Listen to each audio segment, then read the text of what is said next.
Alhamdulillahirrabbilalamin, kembali lagi di Cahaya Hati Indonesia Ramadan. Dan Masya Allah, saat ini kita sudah bersama guru kita yang dimuliakan oleh Allah Subhanahu Wa Taala, Syekh Ali Jaber. Assalamualaikum Syekh Ali. Ya Allah, kangen banget, udah lama gak ketemu. Baik, Masya Allah Syekh Ali, ini sebelum kita masuk ke dalam tema, kemarin tuh Ali sempat lihat Syekh Ali masak. Ya di Instagram. Dan itu ngelihat looknya tuh enak banget. Itu ada nasi mandi dan ada laham. Laham kambing. Apa emang kayak gitu kesenangannya di rumah Syekh Ali? Di Ramadan juga masak atau gimana? Sebenarnya saya meluangkan waktu kalau pas lagi kosong sebelum ada wabah ini.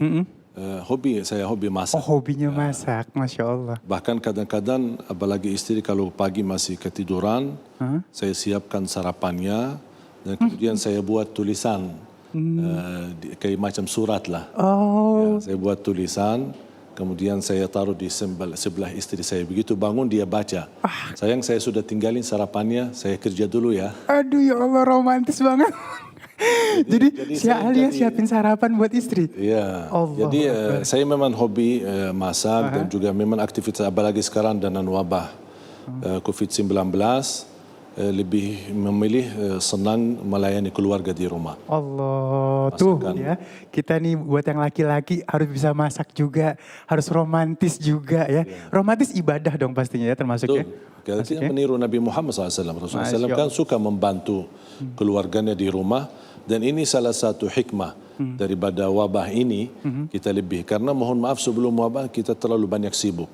Menjauh dari keluarga. Kadang-kadang saya pribadi bertemu dengan keluarga mungkin sebulan sekali. Bahkan kadang-kadang bertemu keluarga sudah ada jadwal. Iya betul. Ketemu keluarga sama anak. Ya Allah. Tapi sekarang dengan wabah ini Alhamdulillah kita bisa lebih banyak beraktivitas. Tarawih bersama, belajar ngaji bersama, ibadah. Karena selalu di rumah, tidak kemana-mana. Bahkan Jumatan kita ganti zuhur dan di rumah. Di rumah juga ya. Baik Syekh Ali, mohon izin kita masuk ke dalam subtema kita, hikmah kesabaran dan keikhlasan. Silakan Syekh Ali. Ya. Bismillahirrahmanirrahim. Assalamualaikum warahmatullahi wabarakatuh. Alhamdulillahi Rabbil Alamin. Allahumma salli ala Sayyidina Muhammad wa ala ali Sayyidina Muhammad. Pemirsa Inews TV, Cahaya Hati Indonesia, dimanapun Anda berada, semoga dimuliakan dan diberkahi Allah Subhanahu wa Ta'ala. Saya pernah membaca sebuah hadis. Rasulullah SAW bersabda, "As-salatu nur, was-sabru diya, was-sadaqatu burhan." Salat itu cahaya. Was-sabru diya. Kalau bahasa Indonesia kata sabar memang artinya cahaya. Tapi kenapa Rasulullah SAW bersabda salat cahaya, kemudian terulang lagi tapi dengan kata berbeda, perbedaan perkataannya, tapi tetap artinya juga sama cahaya. Terus bedanya apa? Kalau dalam bahasa Arab memang setiap kata memiliki makna yang berbeda. Kata nur beda sama diya. Wa ja'alna asy-syamsa diya'an wal qamara nuran. Kami menjadikan matahari adalah diya, bersinar. Dan kami menjadikan bulan bercahaya. Ya, sama-sama cahaya, tapi kenapa kata diya untuk matahari dan kata cahaya untuk bulan? Karena matahari cahayanya bersinar bisa membuat kita sakit. Terasa kena sakit panas, terasa bahkan kalau kita lama di padang pasir, misal contoh terbakar kulit, berubah warna kulit kita. Ya, ini karena diya. Diya itu artinya panasnya, saking panas terasa kita panasnya. Beda sama cahayanya bulan. Tidak terasa, ada cahaya bisa menerangi jalan kita tapi tidak membuat kita sakit. Dan di sini kalau salat cahayanya membuat kita tenang batin kita dan nyaman dalam kehidupan kita. Beda sama sabar.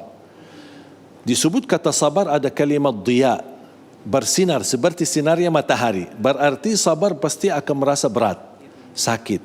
Makanya disebutkan dalam bahasa Arab ada sabar pahit. Pahitnya ada rasanya pahit. Karena memang kita sulit menghadapi segala sesuatu dengan sabar.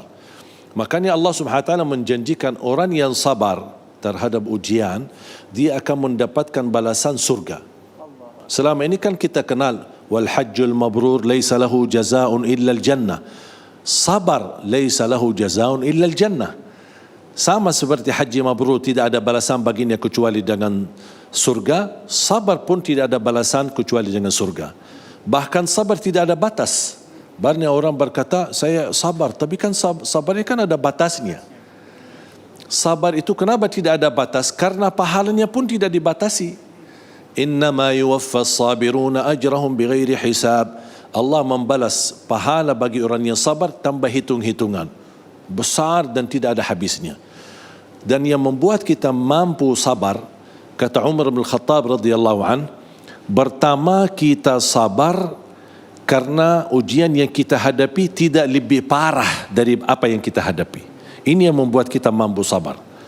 Karena dibanding kondisi dan keadaan kita, masih kita lihat negara lain seperti misal wabah ini. Walaupun di Indonesia semakin meningkat positif corona, tapi dibanding negara lain kita masih okeylah, amanlah, masih bagus. Berarti ujian yang membuat kita hadapi dengan kuat sabar, kita harus melihat negara yang lain. Bagaimana kondisi mereka. Bahkan banyak negara sudah lockdown. Kita belum sampai ke lockdown. Jadi masih kita mempunyai kemampuan, berarti kesabaran saya sebenarnya tidak susah dibanding kesabaran yang harus mereka jalankan di negara lain. Yang kedua, kata Umar bin Khattab yang membuat kita mampu sabar karena kita meyakini Allah Subhanahu wa taala membalas kesabaran kita. Saya kasih gambaran, contoh. Ujian yang kita hadapi ini kan takdir. Ma nazala bala'un illa bidham. Tidak ada bala yang Allah turunkan pasti sebab dosa dan maksiat. Bagaimana Allah angkat bala? Satu amalan, taubat. Kita bertaubat, kembali kepada Allah, terangkat bala. Apalagi sekarang bulan Ramadan. Bulan Ramadan dikenal bulan taubah, bulan taubat. Sabar, ikhlas, pahala kita sempurna, Allah ridha dan takdir tetap berjalan. Tolong diperhatikan pemirsa, ada 5 poin yang kita harus jaga. Sabar, ini kan ujian, kita sabar. Ikhlas menerima takdir ini. Pahala kita disempurnakan oleh Allah, di antara pahala adalah dibalas dengan surga. Yang keempat, Allah ridha. Kenapa Allah ridha? Karena kita ridha terhadap takdir. Dan takdir tetap berjalan. Atau memilih tidak sabar, tidak ikhlas, rugi pahala, dapat kemurkaan Allah dan takdir tetap berjalan. Artinya sabar tidak sabar, mohon maaf tidak akan merubah takdir. Berarti mendingan kalau saya tidak sabar, namuk, panik, gelisah, tidak ridha, tidak ikhlas, saya marah, sakit hati, tidak akan merubah takdir. Sabar, tenang, yakini ada hikmah di balik ini, ada pahala yang akan Allah balas, Allah tinggikan derajat kita, Allah hapuskan dosa kita, tetap takdir pun tidak akan berubah. Bahkan ini harus kita orang cerdas. Kalau memang takdir itu tidak akan berubah, mendingan saya sabar. Daripada saya rugi pahala, malah justru rugi juga dapat kemurkaan Allah, belum lagi sia-sia di akhirat. Makanya pahala sabar ini walaupun agak pahit, tapi kita bisa merasa kekuatan iman dengan kesabaran kita. Dan juga yang mendorong kita sabar, karena selama ini ternyata kenikmatan yang kita dapat tidak membuat kita sadar untuk mensyukurinya. Contoh, sebelum ada COVID-19, gimana aktivitas kita? Pulang pergi cari kerja, cari nafkah, alhamdulillah nyaman-nyaman saja. Anak kita ke sekolah, bahkan ada di antara kita punya anak yang sendirian atau bersama kawan-kawan yang ke sekolah sendirian, nyaman-nyaman saja.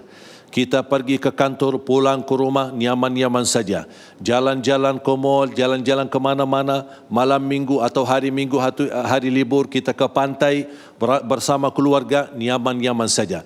Semua ini yang berlalu nikmat, tapi sayang sekali kita mensyukurinya. Begitu kehilangan nikmat tersebut, muncul rasa gelisah. Cuba kalau karena nikmat ini tidak ada jaminan kekal. Makanya kata Umar bin Khattab radhiyallahu an, Ikhshawshinu fa inna ni'mata la tadum. Belajar hidup susah karena nikmat tidak dijamin kekal. Sekarang ternyata selama ini kita jalan-jalan ke pantai nikmat. Selama ini kita lagi ramai-ramai ke kantor sambil minum kopi pagi-pagi nikmat. Ternyata bersama teman-teman sambil bersalaman, naik motor bersama nikmat. Kita bersama keluarga tidak menjaga jarak, bersentuhan, berbulukan, tidak ada masalah, nyaman saja, ternyata nikmat. Tapi kenapa di saat kita nikmati, kenapa kita tidak syukuri? Makanya la in syakartum la azidannakum. Jangan-jangan gara-gara kurang syukur kita itu yang mengundang bala.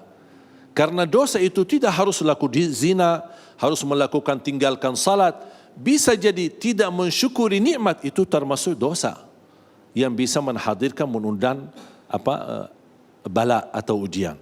Dan ada orang berkata berarti ujian yang kita hadapi ini jangan-jangan jadi azab atas balasan apa yang kita berbuat. Tidak. Beda bala sama azab. Kalau kita bilang bala, ujian. Yang baik bisa kena, yang buruk bisa kena.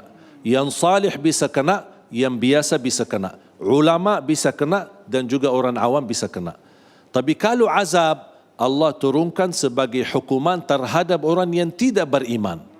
Ujian masih ada yang tersisa habis ujian. InsyaAllah COVID-19 akan berlalu.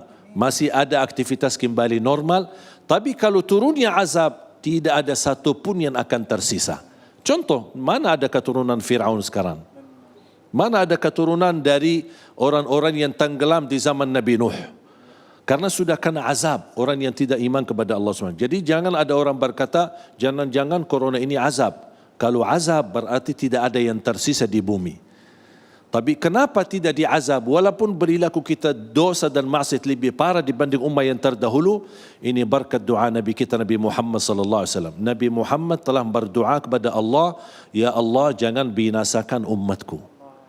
Wa ma kana Allahu mu'adzibahum wa anta fihim. وَمَا كَانَ اللَّهُ مُعَذِّبَهُمْ وَهُمْ يَسْتَغْفِرُونَ. Selama engkau Nabi Muhammad masih ada, Allah tidak akan menurunkan azab yang menghabiskan umat ini. Begitu Nabi Muhammad SAW meninggal, ada yang melindungi kita dari azab adalah istighfar kita. Makanya Nabi Yunus alaihi salam ketika dia berdakwah, kemudian dia tidak sabar untuk menghadapi umatnya, dia merasa umatnya tidak mau menerima dakwah. Udah, saya balik. Dia berpaling dari kaumnya. Dia pergi sendiri tanpa diizinkan oleh Allah Subhanahu wa taala. Makanya Allah Subhanahu wa taala memberikan ujian kepada Nabi Nuh, kepada Nabi Yunus. Kemudian ditenggelamkan di dalam air laut. Dimakan sama ikan, tapi Allah diamkan di dalam perutnya ikan. Dia menghadapi 3 kegelapan. Gelapnya malam, gelapnya air laut, dan gelapnya perutnya ikan. Apa kata Allah Subhanahu wa taala? Falaula annahu kana minal musabbihin la labitha fi batnihi ila yaumi yub'atsun. Kalau bukan tasbihnya Nabi Yunus, akan Allah biarkan Nabi Yunus di dalam perutnya ikan sampai hari kiamat. Apa doa Nabi Yunus? La ilaha illa anta subhanaka inni kuntu minadh zalimin. Doanya isinya tauhid dan isinya taubat. Mengaku kezaliman diri, mengaku berbuat kezaliman yang banyak. Makanya kita memohon ampun kepada Allah Subhanahu wa taala. Ketika Nabi Yunus bermunajat kepada Allah dalam berkali-kali dalam doa ini, la ilaha illa anta subhanaka inni kuntu minadh zalimin, apa Allah jawab? Fastajabna lahu. Dibagi huruf fa.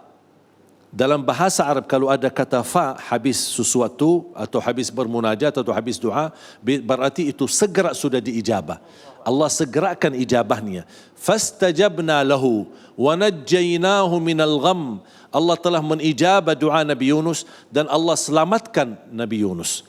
Dan ini berlaku bukan hanya untuk Nabi Yunus, tapi kata Allah di ujung ayatnya, wa kadzalika nunjil mu'minin. Dan ini berlaku untuk orang-orang yang beriman. Makanya jemaah sekalian, saya yakin dan percaya di balik ujian ini ada hikmah. Mungkin ada orang belum tahu apa hikmah di balik ini. Bisa jadi kita lebih dekat sama Allah Subhanahu wa taala. Ya contoh, saya sedih, merasa terluka hati saya karena tidak bisa Jumatan di masjid, tidak bisa beraktivitas tarawih di masjid. Mungkin bisa jadi jangan-jangan tarawih kita yang selama ini di masjid, yang mohon maaf kita lihat keadaan di Indonesia. Misal salah satu salat tarawih kita kan kejar-kejaran. Bisa 23 rakaat tapi 7 minit. Jadi sambil makmum tidak tahu dia mau baca tu tugasnya kejar imam. Jangan-jangan selama ini ternyata Allah tidak mau tarawih seperti ini, Allah kasih ujian biar tarawih di rumah. Dan mungkin di rumah kejar-kejaran. Biar lebih tenang salatnya, lebih tenang tarawihnya. Bisa jadi gara-gara kita selama bulan Ramadan ramai-ramai tarawih awal-awal Ramadan. Kalau sudah 10 pertama habis, sudah ramai-ramai ke mall.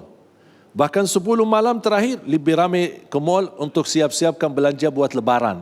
Ini semua di tahun ini Allah rubahkan. Kenapa Allah rubahkan? Allah tidak ingin susahkan, tapi Allah ingin kita lebih dekat sama Allah. Saya mengambil hikmah, sebenarnya Allah senang ketika komunikasi kita lebih banyak sama Allah. Dari mana saya mengambil hikmah itu? Dari Isra Mi'raj. Ketika Allah mewajibkan salat 50 kali, sambil Nabi Muhammad naik turun meminta dikurangkan sambil menjadi 5. Kenapa Allah meminta 50? Karena Allah ingin hamba tidak terputus hubungannya sama Allah. Terus, habis salat, salat lagi. Habis salat, salat lagi. Habis salat, salat lagi. Tapi Nabi Muhammad dengan usulan dan masukan Nabi Musa minta dikurangin. Makanya saya punya niat, insyaAllah hari kiamat saya bertemu Nabi Musa, saya akan cium tangannya bola-balik. Kenapa? Karena itu perjuangan Nabi Musa, mendorong Nabi Muhammad naik, minta dikurangin. Sampai jadi 5. Masih Nabi Musa minta sama Nabi Muhammad, minta dikurangin 5 pun umatmu tidak akan mampu. Ternyata betul Nabi Musa. 5 aja tidak beres. Sebelum corona, COVID-19 ini, masjid sepi sebenarnya. Begitu ada corona, sekarang lagi heboh. Masa tak boleh ke masjid? Masa tak boleh ke masjid? Sebenarnya sama aja. Sebelum corona jarang ke masjid. Masa kita disuruh diam di rumah, kita disusahkan. Makanya jamaah sekalian, hati-hati. Menjaga diri dari wabah ini merupakan wajib kita bersama. Jaga kebersihan, jaga jarak, selalu cuci tangan, dan hati-hati dari tempat ramai. Kalau perlu anda keluar, selalu gunakan masker dan jaga diri jauh lebih baik daripada berobat. Ya Allah, terima kasih Syekh Ali ilmunya. La ilaha illa anta subhanaka inni kuntu minadz zalimin ya. Ya, selalu kita baca insyaallah ya. Baik, jamaah yang dimuliakan Allah Subhanahu wa taala, insyaallah sesaat lagi kita akan bertemu dengan guru kita yang dimuliakan Allah Subhanahu wa taala, Kiai Haji Fikri Haikal MZ, dengan subtema kita raih ketenangan dengan sabar dan ikhlas. Tetap bersama kami di Cahaya Hati Indonesia Ramadan.